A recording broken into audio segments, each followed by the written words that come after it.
Hello guys, welcome back to my channel crazy life with Namrata. So friends, कैसे हैं आप सब? आई होप सब बहुत अच्छे होंगे, खुश होंगे, अपनी लाइफ को एंजॉय कर रहे होंगे। तो दोस्तों, चलो आज की कहानी शुरू करते हैं। कहानी आज की वो ये भी हमें समय के बारे में ही बताएगी कि हमें समय का सही सदुपयोग कैसे करना चाहिए। तो चलिए कहानी को शुरू करते हैं। एक साधु थे।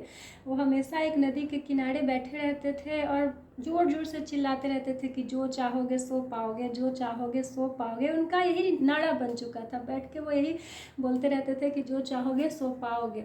आसपास से जितने भी लोग गुजरते थे, ये सुनते थे, तो सब ने उस साधु को पागल समझ लिया, पागल घोषित कर दिया था कि ये साधु पागल हो गया है। ऐसे ही किनारे पे नदी के बैठ के और जो चाहोगे सो पाओगे, जो चाहोगे सो पाओगे चिल्लाते रहता है, इसका दिमाग सही नहीं है। सब वैसा ही सोचते थे। तभी उसी रास्ते से एक लड़का, नौजवान युवक गुजर रहा था। उसने भी उस साधु की बात सुनी। वो बोल रहे थे कि जो चाहोगे सो पाओगे, जो चाहोगे सो पाओगे।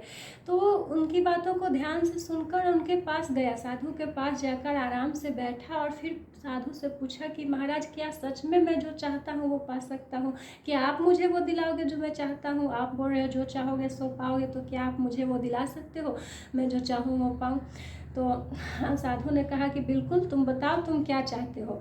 तो उस लड़के ने अपनी इच्छा जताई। उसने बताया कि मैं एक बिजनेस करना चाहता हूँ, हीरो का व्यापारी बनना चाहता हूँ, बहुत बड़ा अपना नाम करना चाहता हूँ, हीरो का व्यापारी बनना चाहता हूँ। तो साधु महाराज ने कहा कि तुम्हारी इच्छा ज़रूर पूरी होगी। मैं तुम्हें 2 मोतियाँ दूंगा, एक हीरे और एक मोती। उसका इस्तेमाल करके तुम हीरो के व्यापारी बन जाओगे। लड़का बहुत खुश हो गया कि अब तो साधु महाराज मुझे हीरा देंगे, उससे धीरे धीरे करके मैं अपना काम शुरू करूँगा। तो लड़के को कहा साधु ने कि अपना हाथ बढ़ाओ, एक हाथ बढ़ाओ। तो लड़के ने अपना हाथ बढ़ाया। तो जैसे ही लड़के ने हाथ बढ़ाया तो साधु महाराज ने उन पर अपना एक हाथ रखा, अपना हाथ रखा और कहा कि ये लो, ये समय है, इसे मानो ये समय है और ये हीरा है।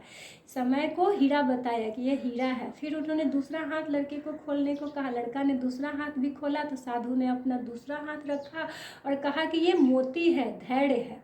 समय और धैर्य 2 चीज़ें, और दोनों का नाम साधु महाराज ने हीरा और मोती रखा और समझाया कि समय का सही उपयोग करके, अगर तुम्हारे पास समय है तो उसका सही उपयोग करके तुम सच में जो चाहोगे वो पा सकते हो। समय पे मेहनत करके, समय पे लगन से मेहनत करके तुम्हें जो चाहिए वो हासिल कर सकते हो। और दूसरा मोती है धैर्य।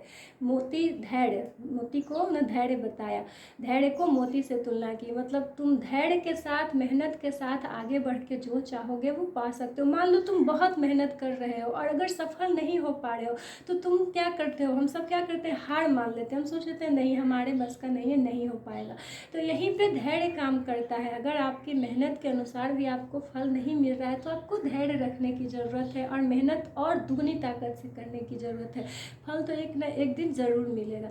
तो साधु महाराज ने उसे यही सारी बातें समझाई और वहाँ से जाने को कहा और बोला कि ये 2 चीज़ें, समय और धैर्य, नाम का हीरा और मोती तुम्हारे पास है, इसका सही इस्तेमाल करो आज के बाद और तुम जो चाहोगे वो ज़रूर पाओगे।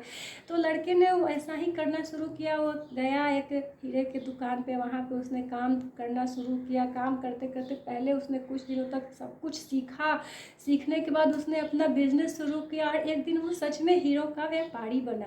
तो उसके लिए वो साधु महाराज की बातें काम कर गई। तो हमारी ज़िंदगी में भी ऐसा ही होता है। हमारे पास या तो हम मेहनत नहीं करना चाहते, या कभी कभी मेहनत करते हैं, अगर सफलता न मिले तो धैर्य खो देते हैं। तो इन दोनों चीज़ों का ज़िंदगी में होना ज़रूरी है। मेहनत और धैर्य के साथ हम सच में जो चाहे वो पा सकते हैं। ये कहानी आप लोगों को कैसी लगी मुझे ज़रूर बताइएगा। अच्छी लगी हो तो लाइक कीजिए, शेयर कीजिए, कमेंट्स कीजिए। चैनल पे नए हैं तो चैनल को सब्सक्राइब कर दीजिए। Thank you so much. जय हिंद, जय भारत।